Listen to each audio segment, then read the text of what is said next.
Wake up to reality. اے اہل ایمان، اپنی آوازیں پیغمبر صلی اللہ علیہ وآلہ وسلم کی آواز سے اونچی نہ کرو،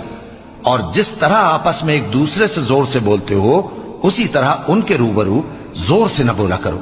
ایسا نہ ہو کہ تمہارے اعمال ضائع ہو جائیں اور تم کو خبر بھی نہ ہو۔ جو لوگ اللہ کے پیغمبر صلی اللہ علیہ وآلہ وسلم کے سامنے دبی آواز سے بولتے ہیں، اللہ نے ان کے دل کو تقوی کے لیے جانچ لیا ہے، ان کے لیے بخشش اور اجر عظیم ہے۔ اے نبی صلی اللہ علیہ وآلہ وسلم، جو لوگ تم کو حجروں کے باہر سے آواز دیتے ہیں ان میں اکثر بے عقل ہیں، اور اگر وہ صبر کیے رہتے یہاں تک کہ تم خود نکل کر ان کے پاس آتے تو یہ ان کے لیے بہتر ہوتا، اور اللہ تو بخشنے والا ہے، مہربان ہے۔ اللہ اور اس کے فرشتے